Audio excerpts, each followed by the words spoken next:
In the shadowed vale of the soul's wilderness, temptation stalks as a devilish black lion, eyes like molten rubies, breath a silent hiss of ancient deceit. It wears 1,000 faces, the whisper of false certainty, the snarl of instant pleasure, the purr of a hardened identity. Scripture warns, be sober, be vigilant. Your adversary, the devil, prowls like a roaring lion, seeking someone to devour. 1 Peter 5:8. Yet this beast is cunning. It hunts not with claws alone, but with your own shadows. It tempts with shame that coils like smoke, guilt that bites like thorns, loneliness that howls in the hollows. It feeds on doubt, unhappiness, the raw ache of insecurity, then offers escape. A drink, a screen, a lie, a rage. These are its masks, its bait, its traps. But hear the ancient promise. Submit yourselves therefore to God. Resist the devil, and he will flee from you. James 4:7. Flee into truth, into light, into the arms of the divine, and the lion falters, its roar silenced, its form dissolving like mist at dawn. Stand, resist, run to God, and watch the darkness flee.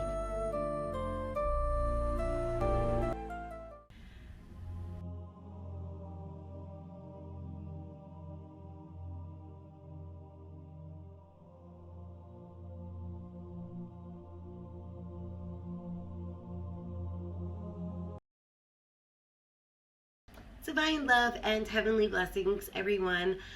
Firstly, I want to ask how you all are. Did anybody ask you that lately?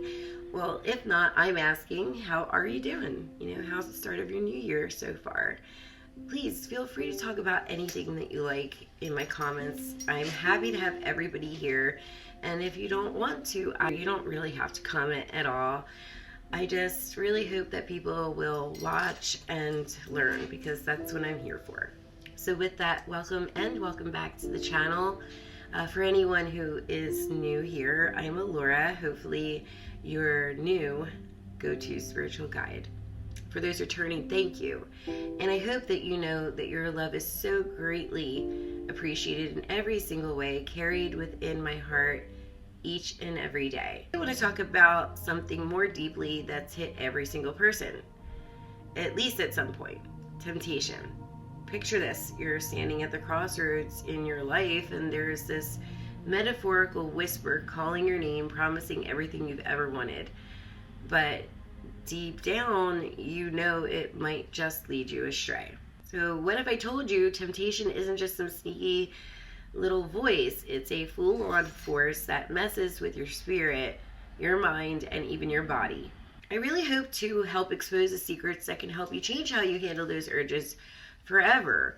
I'm teaching the inner depths of temptation here in this video, going beyond just the spiritual side, but through the veil into the psychological and far deeper, with a little bit of heavenly insight. Let's break it down all but layer by layer, like peeling back an onion. Remember, I used to say that back in the day, that reality is like an onion. Well, many things are. Nothing is ever just surface level. So let me reveal the core truth. I've worked with many people in my life coaching and spiritual advising for many years, and I try to live my life as perfectly as I can. I try to teach other people to be the best version of themselves too, but it's okay to have imperfections. That's where you learn and how you improve. Temptations are definitely a part of those imperfections, because if they cause you problems or grief, then it makes your life imperfect, right? So let's do a little coaching here in this video, and I'll go into what I know about the subject, and maybe it'll give you a new perspective as well as new goals for this brand new year, or you can come up with some new resolutions and perhaps include getting rid of something that tempts you. I truly hope that it does, and that God is with you no matter what name you call him by. Temptation shows up as this massive spiritual, psychological, and biological powerhouse. Getting a grip on those layers can totally empower you to face them head on. One profound spiritual or existential angle is that lure of super easy certainty. It dangles like a simple solid rock answer to life's huge mystery, like what your purpose is, why you're here, and what's right or wrong, without making you do the hard work of actually having to grow through doubts and questions. It's so tempting, because when you're scared, heartbroken, lost in the fog of uncertainty, Grabbing onto a neat little belief system feels like you're wrapping yourself in a warm blanket of safety. But here's where it gets crazy. That can shut down your own inner voice, that gut feeling about what's truly good, and push you to ditch your curiosity, but humble attitude that keeps you open. Over time, it might even trap you in a bubble where real wisdom can't break through, leaving you stuck and disconnected from deeper truths. I see that all the time. Shifting to the psychological side, there's this constant tug of war between grabbing that instant hit of joy and sticking to what benefits you in the long run. Your brain's wired with this reward circuit that screams yes, and it goes for the quick fixes, the sugary snack, the impulsive scroll through social media, or skipping a workout for Netflix, while the future payoffs feel fuzzy and far away. This makes those urges hit you like a freight train of fallout. Health issues show up later. Chips away at your willpower. It sets up these exhausting loops of fighting back only to slip again, and it'll slowly eat at your confidence in yourself. Think about it. Each time you give in, it's like training your brain to expect shortcuts, making it harder to build habits that last. Psychologists talk about things like dopamine spikes, and brain craves a rush, turning small temptations into habits that snowball into bigger problems if left unchecked. But in the spiritual twist of things, something I call identity lockdown, temptations love to prey on shaky self-image by handling you a fast patch that boosts how you see yourself, like, hey, I'm a rebel who lives without rules, or I'm the pure soul who denies everything fun. It really hooks you because it backs up your ego story that you're telling yourself, beefing up the walls around your ego. But the downside is huge. It dims your ability to really look inward and feel for others or evolve past your own rigid views. You end up feeling more isolated, less flexible, and missing out on the rich, messy, real human connection or spiritual expansion. In ancient wisdom, this ties to ego illusions, where clinging to a false self blocks enlightenment or divine union. On the biological front, your genes and brain wiring do play a sneaky role in how you're drawn to risks and rewards. Some people are born with setups that really amp up the pull of certain urges, making them tougher to shake off, especially when you're wiped out or under pressure.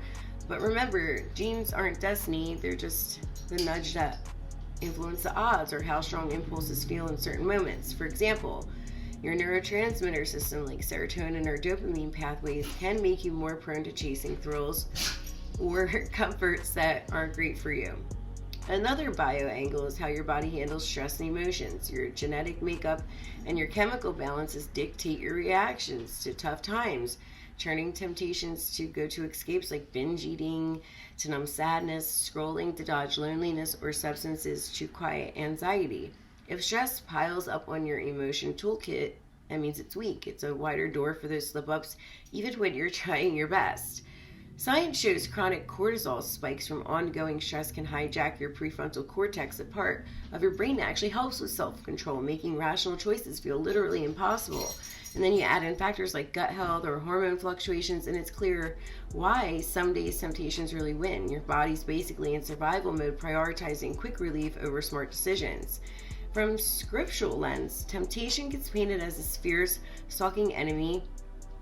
I take the Bible's words, it's like a lion roaring around looking for someone to devour. I made a short about that. And this vivid picture, it's about to stop the non-chase of temptation, to stay alert and to stay humble and draw on your own inner strength. It's not about being helpless, it's to arm yourself with awareness, discipline, and unshakable resolve. And make sure that you're grounded in faith, honest truth, and have a solid circle of support. And this goes across all faiths. Buddhism's Mara the Tempter, or in Islam, Shaytan's whispers, showing that temptation is a test that, when overcome, it can really build character and draw you closer to the divine. And historically, saints and mystics have shared stories of battling these inner lions through prayer, fasting, community, proving that victory really does come from aligning with higher principles. So how do you tackle these temptations? Well, let's get practical. You got to start with, first, spiritual humility, embrace the unknown, and commit to lifelong learning instead of snapping up easy answers. Make time for quiet reflection, meditation, or journaling to tune into your soul's inner self. Psychologically, you could beef up your resilience by training in delayed rewards. Maybe use apps for habit tracking, or reward yourself after hitting milestones. Craft in those if-then plans to, if I feel like the urge to shop impulsively, I'll wait this long and why I want it. Ethically, you have to get really clear on your values and why they matter. When temptation hits, then you can pursue and ask yourself, does this match my true self? And that simple check can realign you in yourself. Biologically, your body is a temple, so you really do have to get solid sleep, eat good food, move daily, and manage stress with techniques like deep breathing or yoga. And then you can build emotion skills through mindfulness apps, therapy, life coaching, or learning to reframe your thoughts in life coaching, like, do I need this now, or will this feeling pass? Neuroplasticity enables the brain to rewire itself by forming stronger neural pathways for self-control, while weakening those tied to temptation through repeated practice, as consistent new behaviors diminish automatic urges from the reward system and emotional triggers over weeks to months. Though severe cases benefit from professional support, and spiritual enlightenment plays a vital role in this rewiring because it cultivates profound detachment from ego-driven desires and material impulses, offering a transcendent perspective that reduces the allure of temptations by aligning daily actions with a higher purpose, inner peace, and connection to the divine, which provides grace and resilience during moments of weakness, while conversely, overcoming and rewiring temptations is essential for achieving spiritual enlightenment, since mastering these impulses purifies the mind and heart, eliminates distractions and attachments that cloud awareness, fosters clarity for deeper meditation and self-realization, and creates the inner discipline needed to sustain long-term spiritual growth and union with the sacred. Begin by identifying personal triggers like stress or environments via journaling to build awareness and interrupt autopilot responses. Then practice daily mindfulness meditation for 10 to 20 minutes to observe cravings as passing sensations without acting on them, enhancing emotional regulation.